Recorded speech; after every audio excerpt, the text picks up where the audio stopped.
Boa noite, meus irmãos, que Jesus nos ilumine e todos possamos, assim, aproveitar a mensagem de hoje.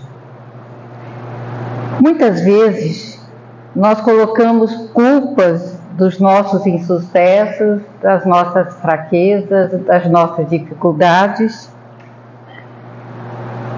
a outras pessoas, ou até mesmo a uma situação que não nos damos conta de resolver. Mas todos nós passamos por essa situação, seja todos aqueles que aqui na Terra se encontram. Quase todos os vultos da humanidade também tiveram seus momentos de dificuldades. Isso em todas as épocas e em todos os povos. Passaram por provas decisivas, mas também deram seus exemplos de superação. Conta na biografia de Florence Nightingale que ela era uma mulher fascinada por amor fraternal. Ela nasceu em 1820 e partiu em 1910. Era uma mulher daquela época que falava vários idiomas, viajava muito e veio numa família bastante nobre. E nessas viagens que ela fazia, ela aproveitava para visitar os hospitais. E quando retornou à Inglaterra, ela deixou aquele mundo que ela vivia, que era um mundo de fantasias, de luxo, de festas, e partiu assim para tomar a grande decisão da sua vida. Ela escolheu como profissão ser enfermeira. Naquele tempo, ser enfermeira era uma profissão para as pessoas de baixa renda. E ela teve que, assim, a primeira barreira que ela encontrou foi a família, que não concordou com a sua escolha de profissão. Mas mesmo assim ela não desistiu. Ela demandou para a Crimeia e foi elaborando assim a sua filantropia em vulgar. Ela formava aí a grande base da futura Cruz Vermelha Internacional. Ela só não teve a dificuldade com a sua família, mas também entre as pessoas, porque não a viam com os bons olhos. E certo dia, a Crimeia estava em guerra, ela foi chamada pelo general para que ela pudesse trabalhar e pensar o que eles poderiam fazer. Afinal de contas, eles estavam sendo bastante criticados pela morte dos soldados que estava acontecendo mais na enfermaria do que na própria guerra. E quando ela se deparou com aquele quadro em que eles se encontravam praticamente abandonados, doentes, estavam morrendo pela contaminação, por falta de cuidado e também pela uma alimentação adequada. Ela chegou mudando tudo. Ela pediu que tirassem, limpassem tudo ali. E ela só não pediu para fazer como ela mesma fez. Ela providenciou para que tudo fosse organizado. E começou a mudança na enfermaria. E quando isso ocorreu, os soldados começaram a melhorar. Eles estavam morrendo de cólera e de frio. Então, ela providenciou para que eles tivessem toda a assistência. E com isso, a alimentação que ela foi providenciando e pedindo para que eles providenciassem, os soldados foram melhorando. Depois disso, ela não parou por aí, ela foi criando os projetos cada vez mais. E foi assim que ela formou a primeira escola de enfermagem, Hospital de São Tomás, em Londres. Foi a primeira escola da Inglaterra. E teve o trabalho dela ali desenvolvido. Mas o que aconteceu com ela? Ela contraiu a cólera também. E ela teve assim, ficou bastante doente, perdeu um pouco a visão, mas não desistiu do seu trabalho e de buscar assim de desenvolver cada vez mais o seu trabalho em favor da humanidade.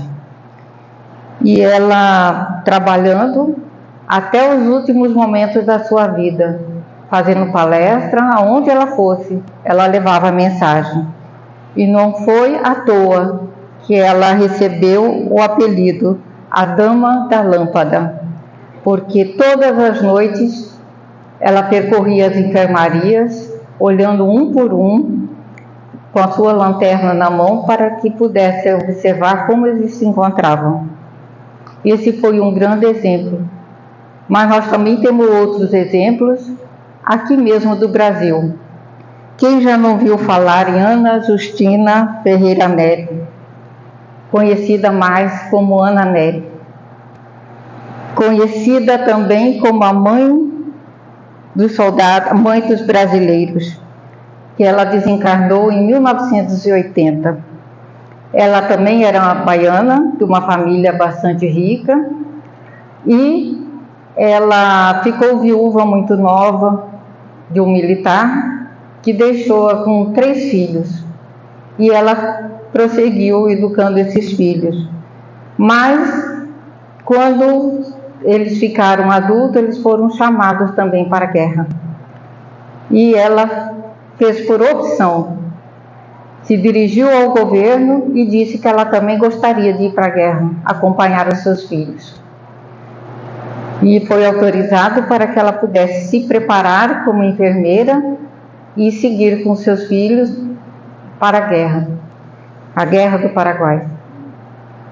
E lá na guerra, na batalha, ela, dos 3 filhos, um deles partiram. 2 eram médicos, dois eram médicos e o outro era da parte administrativa. Mas mesmo assim, ela não voltou atrás. Ela procurou cada vez mais dedicar o seu trabalho como enfermeira. E por todos os hospitais que ela passou, ela deixou boas lembranças e bom trabalho. E quando estava na guerra, lá em Assunção, que houve a invasão das tropas brasileiras, que Assunção, capital do Paraguai, ela conseguiu montar uma enfermaria móvel. Para onde eles fossem, ela estava disposta lá, pronta para ajudar os soldados. E deixou como seu legado a abnegação e a preservação, a perseverança no cuidado com o próximo. E sua famosa frase era: que a luz que ilumina o teu sorriso nunca deixe de iluminar a minha alma. É quando ela se dirigia àqueles que já estavam curados, que estavam melhorando. Então, cada sorriso para ela representava muito, porque trazia para ela a resposta de que ela queria. E assim, meus irmãos, nós temos tantos exemplos de superação. Nos mostra que todos nós podemos vencer as nossas dificuldades, aquele mal que passamos em certos momentos da vida. Nós temos aqui também como exemplo Allan Kardec, que foi um homem que dedicou as letras em Paris, na França. Ele contribuiu com a sua gramática para aquela da reforma da gramática francesa. Mas quando ele começou a escrever o Livro dos Espíritos, ele encontrou muita dificuldade. Muitos amigos se afastaram e ele teve que lutar e enfrentar muita coisa. Nós temos também o caso de Bezerra de Menezes, o médico dos pobres. Foi um político que não se deixou contaminar pela corrupção. Ele serviu como um verdadeiro cristão e muitas vezes ele tirava de si para dar aos necessitados. Todos nós temos uma história de vida Quantas vezes nós encontramos pessoas que contam as suas vidas, têm a sua história, todos nós temos uma. E quando nós estivermos passando por dificuldade, por alguma aflição, recordemos desses irmãos que nos deixaram como exemplo a paciência e a abnegação, porque com essas duas coisas nós conseguimos vencer. E assim a gente continua pensando, se nós tivermos isso, nós estamos com Jesus no coração, porque através da presença de Deus, através de Jesus como exemplo de vida, é que nós vamos superando a nossa. E toda vez que nós nos sentimos aflitos, busquemos a oração, busquemos a meditação, para que nós possamos discernir e buscarmos aceitar mais e errar menos na nossa jornada. Mas muitos perguntam, então qual que é a função desse sofrimento, desse mal que nós passamos? A função é unicamente a do despertamento das nossas potencialidades positivas para combater as nossas imperfeições. Sofremos por tudo aquilo que ainda não aprendemos. Por isso que nós sofremos. Por isso que nós relutamos tanto contra o mal, porque ainda não sabemos lidar com ele. Não aprendemos assim a vencer as nossas dificuldades. E quantas vezes a gente escuta, mas olha, isto sempre acontece comigo, vira e mexe, isso está acontecendo comigo. É uma decepção amorosa, é uma traição, é um desgosto de um familiar, isso sempre está ocorrendo em volta de mim. Então é hora de nós prestarmos atenção, porque nós estamos aí diante do quê? De uma prova, ou seja, de uma situação que já nós deveríamos ter aprendido, já deveríamos ter algo a aprender com isso. É hora de nós pensarmos que pelo caminho que nós estamos seguindo não está sendo melhor. Então fazemos uma retomada na nossa caminhada e buscarmos de que maneira eu posso buscar novas respostas com uma situação diferente para solucionar esse problema. Então nós vemos aí que o maior mal nosso não é a doença física, é o mal moral, porque esse sim é o mais difícil de combater, é o mais difícil de nós aprendermos a lidar com ele, porque isso depende do quê? Das nossas escolhas, dos nossos comportamentos. Então nós muitas vezes, o que nós fazemos primeiro quando algo nos contraria? Ou a gente grita, né? Esperneia, se revolta, né? Fala que Deus não existe, que tudo de mal é porque fulano atrapalha a minha vida, porque isso aconteceu comigo porque eu faço sempre o bem e as pessoas não me entendem. A resposta não está nas outras pessoas, ela está dentro de nós. Quem tem que corrigir o mal não é o outro, somos nós mesmos, através das nossas atitudes, dos nossos pensamentos. E por que a Terra é considerada um vale de dores e sofrimento? Falar, nós estamos aqui para sofrer. Nós sofremos sim, né? Porque o mundo é de provas e expiações, mas também está para que superarmos as nossas dificuldades. Nós não podemos acomodar, o mundo é assim, eu vou ser assim. Não, nós temos que ser cada vez melhores. É esse o convite que o Evangelho nos faz, da mudança de pensamento e a mudança de atitudes. E aí é que começa a cura dos nossos males. Se nós não buscarmos, não é o outro que vai nos dar o remédio, somos nós mesmos. Quando a doença é física, você toma um remédio e a dor passa. Você toma um antibiótico lá uma semana, 15 dias, e ali resolve aquele problema. Mas se você não curar dentro de você aquilo que te incomoda, a doença vai retornar, porque ela vai para o físico. Então nós temos aí que aprender que além do remédio que nós necessitamos para a dor física, nós precisamos tratar da dor moral, da dor espiritual que trazemos em nossos corações. Mas será que eu pedi isso para Deus, passar por tanta prova assim na Terra? Todos nós fazemos a escolha. É bem possível que nós escolhemos, porque quando nós não conseguimos escolher, os benfeitores nos auxiliam aí. E muitas vezes, quando nós estamos no plano espiritual, fala, não, pode pôr aí que eu vou conviver com fulano, com ciclano, eu vou fazer isso, eu vou fazer aquilo. Aí o benfeitor fala, vai devagar, isso aí está muito pesado, você não vai dar conta. Então ele nos auxilia aí para que aquilo que nós trazemos como missão, como compromisso, que nós possamos cumprir. Então ninguém carrega a cruz que não dê conta de carregar, né? Senão nós não estaríamos assim, não existiria Deus em nossa volta. Então nós temos aí que os nossos sofrimentos são frutos da nossa escolha. E qual é o melhor remédio para esse sofrimento? A fé, seguro para o nosso sofrimento. E devemos ter sempre em mente que tudo passa, tanto as coisas boas como as coisas difíceis. E nós temos que aproveitar os dois momentos. Nos momentos de felicidade, aproveitar que vale a pena. E nos momentos difíceis, aquilo que eu ainda preciso aprender.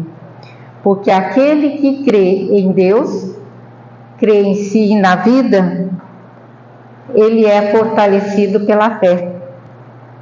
E aquele que não tem fé, que não busca a presença de Deus, que duvida da presença de Deus, como é que ele vive? Cheio de angústia e de aflições. Porque a fé verdadeira, ela é sempre calma e dá sempre o quê? A paciência e a serenidade em nossos corações. Porque ela está aliada ao raciocínio. Nós devemos primeiro pensar por que tudo isso está acontecendo. Nós temos que buscar a compreensão das coisas. Será que aquele que gritou comigo, que me causou tanto mal, por que ele agiu dessa forma? Será que ele está bem? Será que ele não está passando por um problema? E não absorver aquilo como uma ofensa, como um mal. Então nós vamos aprendendo a nos libertar do mal nesses momentos de reflexão antes de dar a resposta, porque senão nós acabamos agredindo o outro da mesma forma. Então a fé, ela é o quê? É uma necessidade espiritual de que todos nós precisamos privar, que precisamos conservar em nossos corações. A fé, ela não se adquire de uma hora para outra, ela é conquista, ela é um trabalho. Nós já fazemos isso diariamente. Assim como nós buscamos o alimento para o sustento do nosso corpo físico, né? Para recompor a nossa saúde, através da preservação das células do nosso corpo, da nossa mente, o nosso espírito também precisa que nós busquemos a fé para adquirir o quê? Força, para adquirir coragem, tonificar também o nosso físico e o nosso espírito e a nossa mente. Nós precisamos fortalecer a nossa mente com pensamentos positivos.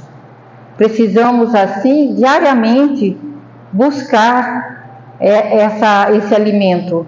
Como é que a gente faz isso? Através da oração, da meditação, né? Da leitura do Evangelho, um trechinho só, não precisa ler o capítulo todo, é só um item, uma metade de um item, uma frase positiva.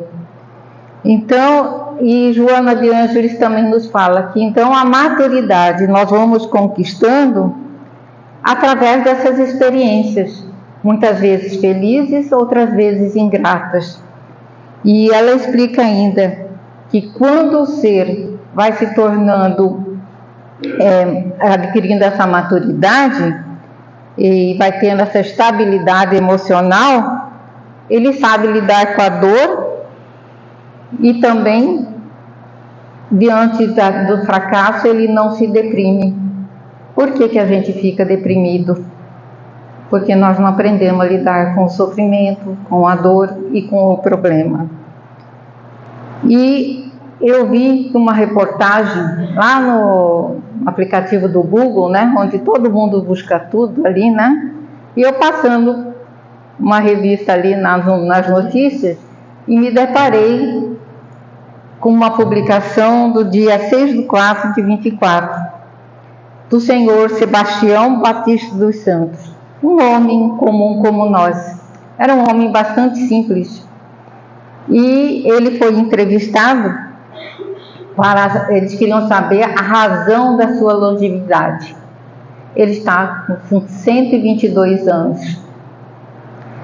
122 anos. Ele nasceu no dia 15/3/1902, em Mangueirinha, no Paraná. E fizeram a entrevista com ele, perguntou para ele se ele era feliz, se ele estava contente com o seu aniversário. Ele falou assim: eu estou muito contente, graças a Deus, muito contente. E aí perguntaram para ele se ele acreditava em Deus. Ele falou: a gente passa o que tem que passar, mas quem manda é o nosso Pai do céu. E afirmou que a fé em Deus, inclusive, é a receita para viver muito e viver bem. Veja a sabedoria dele. Então você vê, 122 anos ter essa lucidez e a confiança em Deus. E que o segredo da longevidade é se apegar em Deus. E ele também disse: se ele colocou a gente no mundo, sabe o que está fazendo. Então nós não estamos aqui à toa, né? Então você vê a grandeza dele, né? Se Deus colocou aqui até o dia que ele quiser, eu estou aqui. E estou de boa, né? Estou feliz, estou contente com a vida que eu tenho. E é um homem bem simples, um homem do campo. Veja que sabedoria que tem esse homem, né? E Emmanuel, através de Chico, ele nos dá assim uma mensagem: conceda-me, Senhor, a serenidade para aceitar as coisas que eu não posso modificar, coragem para modificar as que eu posso, e sabedoria para distinguir uma da outra. Isso é a fé raciocinada. Então, é essa fé que nós precisamos ter, é essa vivência com a sabedoria desse senhor de 122 anos. Com uma simples frase, ele nos diz tudo. É a confiança em Deus, de que tudo que nos sucede tem uma razão de ser. Que possamos aprender a conviver, aproveitar os momentos felizes, dizer grato, Senhor, mas agradecer por aqueles que ainda estamos aprendendo. Porque se chegou até nós, aqui ainda temos uma lição aí à frente, né? Senão nós não passamos de ano, né? A nossa evolução estaciona e nós precisamos progredir.